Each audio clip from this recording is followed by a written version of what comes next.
बनी परेशान मन करे लेली जान तोहर खाना पीना रोक दी तोरा जैसन मरदा के माथा के दर्द मेरे बिन भैया को तू राखे कैसे बनवाएगी मुझको मारेगी तो माँ बहू कहाँ से लाए। कमेंट आता था कि मुझे आपसे प्यार हो गया तो हम बोले कि आप भी लड़के हैं तो प्यार कैसे बात करे कि हमसे बात करे मांगे में मोबाइल नंबर लगो तेरा हाथ धरे। तो फिर पवन सिंह का लाइन था। आप सभी ड्रीम गर्ल फिल्म जरूर ही देख ले होखे हम लोग। आयुष्मान खुराना वही में लड़की के आवाज़ में बन के एगो कॉल गर्ल बनत रहन आ काफ़ी ज़्यादा पैसा भी लोग से लूटत रहन। वैसे ही आज हमारा एगो लड़का मिल गई बारन जौन कि आयुष्मान खुराना से भी बेहतर आवाज़ निकाल पावलन। आयुष्मान खुराना के तो आवाज़ ना रहे वो डब कर रहे लेकिन रियल में वॉइस सुनाए जना के सुनला के बाद से आप लोग भी कहें ऐसा भी हो सकेला का। तो पहले थोड़ा अपन एगो आवाज़ सुनाई कुछ बोली। इस चैनल के माध्यम से जो भी दर्शक देख रहे हैं सबको मेरा नमस्ते। आवाज़ देखने लोग कैसा लागल आवाज़ पहले देखने लोग कैसे लागल। अब रौरा लोग के ई बात के शौक हुई कि लड़का हुवन कि लड़किनी हुवन मन में कुछ ऐसा सवाल उत्पन्न होत हुई तो एक भी दूर कर देम देख और दाढ़ी मोछ बाटे तो ई का शुरुआते से लड़किनी का आवाज़ निकलेला बचपन से नेचुरल आवाज़ ही है। बचपन से ही आवाज़ जब 2-3 साल के भइल लोग तो आवाज़ लागल हुई कि काफ़ी ज़्यादा अलग आवता तो पर घर के लोग कुछ कहल ना कि लड़किनी ऐसा का आवाज़ आवता तो घर अपना विचार ना आइल तो घर के लोग दवा करा के भी लोगन काले रहना था हम कहनी कि ना दवा ना हुई हम अपन यही आवाज़ के काबिलियत से कुछ करके दिखाई। कुछ एवरा कर रहल बारन मिलियन प्लस व्यूज आवता यूट्यूब पे गाना भी काफ़ी ज़्यादा गा रहल बारन। कहाँ घर पड़ी? हमारे घर महाराजगंज में पड़ी। महाराजगंज में। पहले तो हमारे दर्शक लोग के कोई सॉन्ग सुनावा।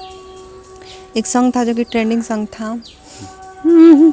बनी परेशान मन करे लेली जान तोहर खाना पीना रोक दी बनी परेशान मन करे लेली जान तोहर खाना पीना रोक दी तोरा जैसन मरदा के माथा के दर्द के चूल्हे में झोंक दी तोरा जैसन मरदा के माथा के दर्द के चूल्हे में झोंक दी।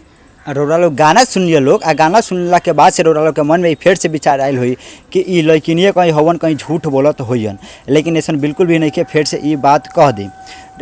ये बताओ भाई वायरल कब भइल? हम स्कूल में एक गाना गैले रहनी जौन कि हमार वही गाना वायरल भइल है। कौन गाना रहे? माँ मुझ पे तो ये कर उपकार माँ मुझ पे तो ये कर उपकार जन्म से पहले तू मुझको न मार जन्म से पहले तू मुझको न मार मेरे बिन भैया को तू राखे कैसे बनवाएगी मुझको मारेगी तो माँ बहू कहाँ से लाएगी सुन ले तू अपनी बेटी की पुकार जन्म से पहले तू मुझको न मार। ई गाना वायरल हो गई के लखन वायरल भाई? मतलब मतलब स्कूल में हम गाना गैले रहनी तो हम गाना गा के जब घर आनी तो सुबह सुत के उठनी तो देखनी कि ये गाना हमारा 3 मिलियन मतलब चल गया है और अभी 24 घंटा के अंदर तो हमारा दिल में बहुत ही ज़्यादा खुशी भइल। हम सोचनी कि हमारा के सिंगिंग लाइन करे तब से हम कि वो वीडियो देख के बहुत से स्टूडियो से काम आवे लगल और कुछ मीडिया जाके मतलब घर भी इंटरव्यू भइल जो कि हमारे मम्मी पापा के और बाकी लोग के बहुत ही ज़्यादा खुशी भइल तब से मतलब हम सिंगिंग लाइन में आ गए। सिंगिंग लाइन में आ गई जौन शुरुआती जौन दौर हुई स्कूल के लाइफ हुई लड़का तो काफ़ी ज़्यादा रैगिंग करत हुई सन ओकरा बाद से चिरावट हुई सन अलग अलग प्रकार के टिप्पणी करत हुई सन जी बहुत ज़्यादा और क्लास के लोग तो हमरा के बहुत ही ताना मारत रहे लेकिन क्या कहत रहे जैसे कि ये लड़की है मेरे पास मत बैठा यानी जाके तू लड़की में जाके बैठा था हम कहनी कि आज जो लोग भी हमरा के चिढ़ावता अगर हमार किस्मत में लिखल हुई तो मतलब फिर तो लोग ना बोल पाइबा तब फिर मतलब लोग कहला कि छोटा छोटा रील बनैला से कुछ ना होई। अच्छा एलन कहो तो हम कहनी ठीक बा तो मतलब उस समय देखा कह के हम अपन काम में ध्यान रखनी तो जब हमार वीडियो वायरल भइल तब स्कूल में हम गईनी तो वही लोग फ़ोन लेके आके हमारा साथ छोटा छोटा रील बनावत रहे। रील बनावे लागल तब काफ़ी ज़्यादा उत्सुकता महसूस भइल है। अच्छा इतना दिन के जर्नरी में कोई आज तक ये नहीं कहले कि प्यार हो गई बा कोनो लड़का ये बात नहीं सुन कहले तारा से प्यार हो गई बा? ना आज से तो बहुत लोग प्यार कर चुकल बा लेकिन अब रह गई बात कर ले बा। हाँ आवाज से हाँ बहुत शरीर से कमेंट आता था कि मुझे आपसे प्यार हो गया, तो हम बोले कि अब आप भी लड़के हम भी लड़का हैं तो प्यार कैसे हो सकता है। कैसे हो सकता, पॉसिबल ही नहीं है। तो वैसन आदमी से का कहें जे कहता जे प्यार हो गई, वैसन आदमी से का कहें? तो हम यही कहना चाहते हैं कि आप मुझसे प्यार नहीं, आप मुझसे दोस्ती कर सकते हैं। दोस्ती कर सकते हैं। काहे कि और जो चीज़ नामुमकिन है उसकी बात ही करना बेकार है। बातें करना बेकार है। ठीक बा, हम और एगो गाना चाहें सुने के, हमारे दर्शक लोग भी चाहते थे और एगो गाना सुने के। एक सॉन्ग था भी पवन सिंह का ही था। अल्लाह हो बारात करे या कि हमसे बात करे, मांगे में मोबाइल नंबर लगो तेरा हाथ धरे। तो फिर पवन सिंह का लाइन था, गोरी फूल झरी बाड़ू पापा के परी बाड़ू, लगलो बसावे तू तो पाख पियर फराक वाले, कच कच मारो तारुआ पियर फराक वाले। तो गाना सुन सकत नहीं लोग, आवाज़ तो सेमे लड़किनी जैसे ना होता। हम भी अभी तक कंफ्यूज बानी, लेकिन साबित हो गई बा कि भाई लड़के होन। अच्छा, और एगो सवाल हमारा मन में ई बा, ड्रीम गर्ल मूवी जाइल है जना में आयुष्मान खुराना लड़किनी बन के काफ़ी लोग ठगले रहलन, कॉल गर्ल बनल रहलन। ऐसा तो कबो काम गुना निकल रहा कोनो लड़का के लड़किनी बन के ठगे वाला? ना ऐसा कुछ ना कैले बानी। और रह गई बात पराम करा कोनो दोस्त के साथ है ना, जैसे कि कुछ दोस्त के हम हेल्प कैले बानी, जैसे कि और रह गई बात कैसन हेल्प?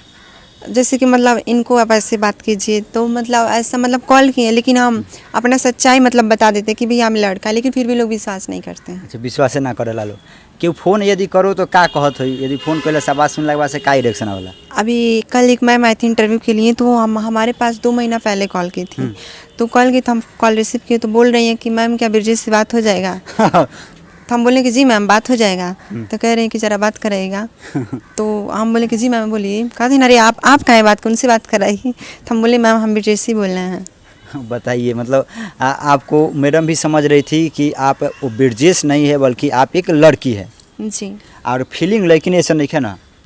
ना, फीलिंग लड़के ऐसा बा? जी बिल्कुल। तो सुन सकता नहीं, फीलिंग बिल्कुल ही लड़का जैसन बा, फीलिंग भी लड़किनी जैसन नहीं है, सिर्फ आवाज़ ही लड़किनी जैसन बा। कब ऐसा ना लगेला कि हम ये आवाज़ के बदलवा लेती, लड़का के आवाज़ में आ जाती, अच्छा लगे? तो घर के लोग पहले बोले रहा ना कि मतलब तोहार दवा कराल जो ना वजह से तोहार आवाज़ बदल जाए। तो हम कहनी कि ना ऐसा कुछ ना हो, हम अपन इसी आवाज़ की काबिलियत से कुछ करके दिखाएं। तो लोग की भी बहुत ही खुशी भइल। और आज हमार जी क्यों भी जाता घर पे मम्मी पापा से कि ये ब्रिजेश की मम्मी है, ये ब्रिजेश के पापा है, तो मुझे बहुत खुशी होता है कि ताकि मतलब कोई ना कोई सपोर्ट कर रहा है। घर के लोग भी काफ़ी ज़रा गर्वशील महसूस करत हुई। जी हाँ, काहे कि अब जौन खुशी हमरा के पहले ना मिलत रहे, तौन खुशी हमरा के ये आवाज़ लेके अब मिलता। अब मिलता, अब लगता कि हाँ मतलब भगवान कुछ कमी दिले बारन तो एक के अच्छाई में हम बदल सकतानी आ फेमस हो सकतानी। जी।